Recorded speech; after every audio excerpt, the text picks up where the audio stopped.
not many people you realise this, but I've actually had cancer. Some good friends know about it, and other people, but I'm with another good mate of mine, Peter Idoine, and he and I have both gone through the same experience together. And Peter's kindly come along today, and he's going to share with us, well, both of us will share our story. So welcome, Peter. Thanks, Max. Good to see you again. Yeah, you too. So, Peter, when did you get diagnosed? So I noticed a lump on my throat in September of last year, 21st of September. We were in the South Island and took a picture and sent it to my GP back here in Auckland, and eventually got diagnosed at the head and neck clinic that do the biopsy and the ultrasound and look at the slides and you see the surgeon, and that was in October, and so that's when I got the confirmation that I had a squamous cell. Talk about the lump, because people will be interested because they'll be worrying about themselves now. So we both have had throat cancer, Yep.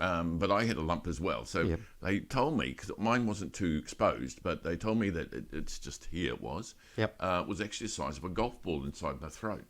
Yeah, mine looked like the size of a golf ball outside my throat. Oh, it was bulging right So out. it was bulging out. Yeah, it was quite noticeable. I could take a picture and it was quite clear that there was I didn't know what it was, but it was the lymph gland that had grown in size. Yeah, and same with me. And what happens, the doctor tells you to get along and get a biopsy, so they stick Yep. a needle in it, which wasn't very pleasant, was it? Did you have the same experience? They shoved it in and out a few times. So yeah, my wife saw me squirm, and she noticed that it was very uncomfortable. Yeah, So, yeah, I was there on my own, scrawling around the table. They went in for a second one as well. So Yeah. you go, right, I'll brace yourself for this. And here they go.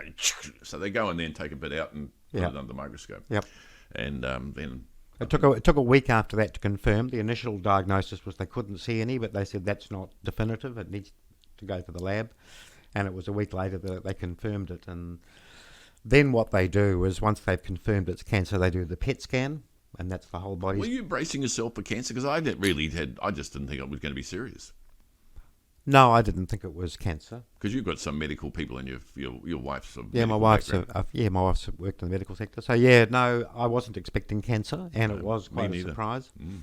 So tell us about that experience, because I went through it as well. That first day when your doc calls you in suddenly, Max, we need to see you and come and as soon as you can. That's the message I got, and I go, shit. At that point, I knew there's something pretty up. That was in. Yeah, I happened to be seeing a respiratory consultant because I had a lung infection, and I thought they might have been related, but it turns out they weren't. But the respiratory consultant said to me, "Look, I've got the results of your biopsy because you wanted me to be joined up with the work they were doing, and I am, and I do have the results. Do you want to know them?" So I realised then it was going to be material, but I didn't fall off the chair. It wasn't something like that I was concerned about. But having been told that, you've then got to wait for the consultation with the head and neck surgeon who was going to then take me through the diagnosis. And then I have the PET scan, and then it goes to the MDM, the multidisciplinary management meeting, which is where all the medics get together and discuss the treatment options and the recommended course for me. And that gives you confidence, not one surgeon deciding or one specialist deciding, but up to 15 reaching consensus. Let me just tell you about my experience. I go to the doctor. He says, sorry, Max, it's a bit of bad news. You've got cancer. Yeah. My immediate reaction was, I looked him straight in the eye. I was there on my own, and said, how long have I got? Because you immediately hear cancer and you think of death. So how long have I got? Yeah. And his answer to me was, I can't tell you. You need to go and see a specialist now, Yep. as soon as you can. And he gave me a couple of names, and then I found someone else I was happy with. So Yep. I dashed off and went and saw them. And that guy, that took me that afternoon. He put a camera down my nose, down into the throat. He said, yep, I can see your primary cancer here. It's secondary cancer where the lump is. Yep. But the primary cancer, he said, was where your tonsils were. And he said, I can see that. Pulls out the big tube out of your nose and said, sit on the chair. He said, you're going to be fine. We'll fix this. You'll survive. You've got a bit of discomfort to go through. A bit of discomfort. Peter's over here smiling, but we both know there's a bit more discomfort. But you go through a bit of discomfort, and he said, you'll be fine. Yep. Okay. And then he said, well, follow us up another meeting. Then my partner Yep. we went along. That's my journey. But myriad of tests after that. Yeah. And everybody. And then you have the multidiscipline committee. They all meet. They must talk about a multiple of people. Yeah. And you and I just another number at that stage. Yep, we are. So I had a friend who's in the medical field, and he used to work at a very famous clinic or research place in Australia for cancer, and they're way more advanced than us in New Zealand. So I got him, and he sent my diagnosis and all the medical stuff across, and they came back and said, Max is just another one of the neck cancer people. No big deal. He'll get through it and out the other side. So you go, well, this is going to be a breeze. What sort of breeze did you have, old friend? Well, I suppose the first consultant to talk about treatment with me was Anthony Falkov, the radiation oncologist, and he was very positive that the treatment is the cure for this type of cancer, and that he said it won't be horrible, but it'll be miserable. And he said, but you'll come through that. And I look back, Max, and I go, that was 6 months of diagnosis, through the investigations, through treatment, through the recovery out the other side. And it seems such a short period of time, and it seems to fade quite quickly. So, yeah, there's uncomfortable weeks in there. Probably about 6 weeks is pretty grim. But so tell me what treatment you got. So I had just radiation and chemo. I had no surgery. So radiation, how often? 35 doses daily for 7 weeks. And I've got to say, folks, I did exactly the same. We both went exactly the same treatment. We didn't run it together. I was about, 6 months ahead of you one night? 10 weeks, I think we worked out. Yeah. And we've become very good friends of this because we've got lots to share. But we both, every weekday would be radiation. Yep. And then every beginning, the middle, and the end would be mass doses of chemo. Yeah, I had 6 doses. I went through a different chemo treatment because my hearing is already impacted, and so the cisplatin, which you had, does tend to cause hearing issues. So I went for a combination of drugs called carboplatin and paclitaxel, and they were my two. Don't come over here to swearing at me with all these fancy words, but yeah, you're right about the treatment I had, and it did impact my hearing. There's a whole lot of symptoms you go through, and hearing was one of the bad ones. I couldn't hear a word of the television anymore. No. And my partner, I couldn't hear anything she said, and she thinks it to this day was a conspiracy. Yeah. But it's all come back, so I am quite lucky in terms of hearing. But there's a whole lot of other symptoms. What did you suffer? Well, there's a fight with the laxative effect of some drugs and the constipation effects of others. That was the worst part for me, constipation. And the worst the discomfort came from constipation. Yeah.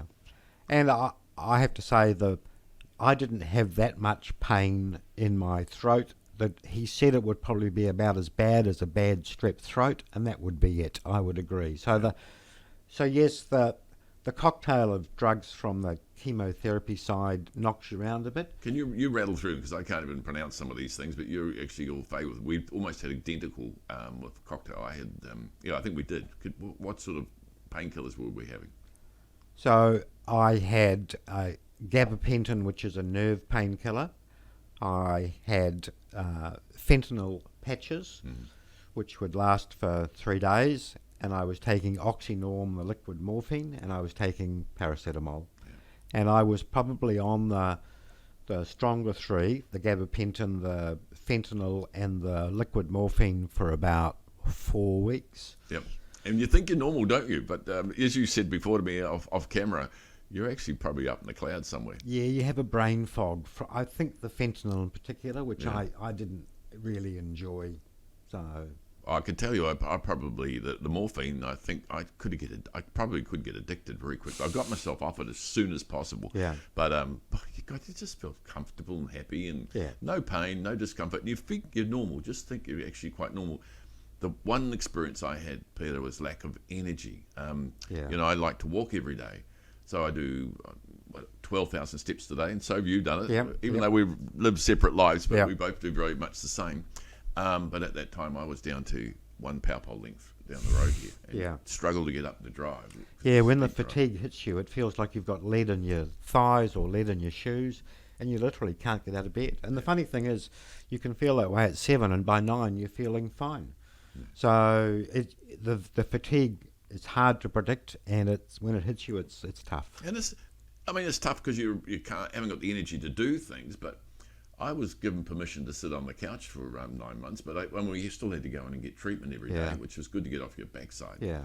But I just stayed on that couch. I watched some rubbish on television because your head's miles away, I suppose. Yeah. And it wasn't a hard life. It wasn't hard. No, but I found that the more so if we're now talking about the treatment, so the treatment really is 7 weeks, and for me that was from the 9th of November to the end of December, so I had through Christmas, and then the next 3 weeks are pretty tough. Yeah, that's the radiation accumulation builds up in you, and so you're breathing through a humidifier which warms the air and adds pressure and helps you sleep. That's a mask over your face, folks. So I lay on the couch with a mask on my face and the humidifier. Yeah. Yep, and I wore noise-cancelling headphones, and with the tubes and the 27 different meds I was on a day, and the regime, there wasn't many words I was speaking in the worst of it. Probably 10 to 12 words a day is about the most I could manage for a week or 2 or 3. But they were important words when I managed to get them out.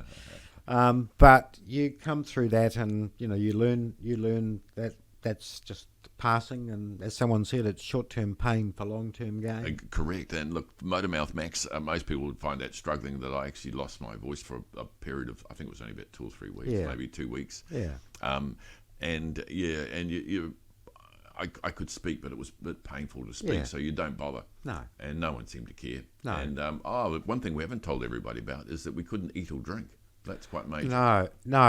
I had a peg fitted, which is the device that allows you to food goes directly into your stomach. It's a tube into your stomach. They little operation, and they put a big hole in it, and then they feed a tube through it and whatever. Yeah. So rather than a nasal gastric tube, which you often see with some patients, they can't use those on throat cancer patients, so they have to put in a peg, and the peg allows you to get your nutrients up. And because your cancer treatment, in particular the radiation, destroys a lot of cells, the body needs something like 3 times its normally calorie intake to repair the damage.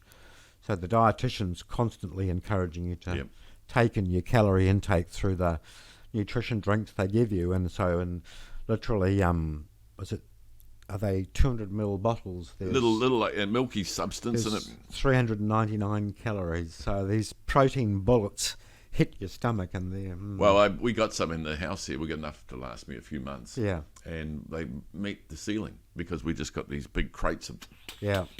So no food for... How long did we go for without food? Must be 3 months, was it? No, I was probably...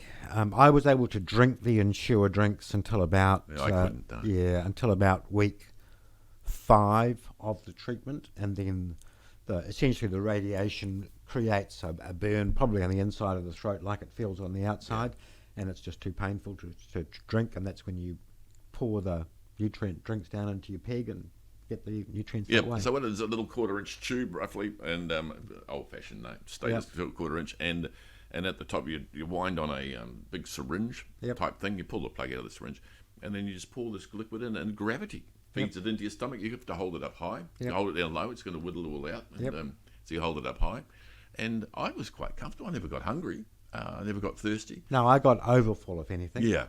I felt like I was constantly pouring food in, which you are, because 6 of these a day means you're constantly thinking about putting nutrients in as per the guidance. And every time you go in, they'll go, Max, over here on the scales. You do it. Exactly. So I retained my weight right through. Yeah. And it was only afterwards, I've lost 20 kilograms actually. Yeah, likewise, same. Oh, you've lost 20? Yep.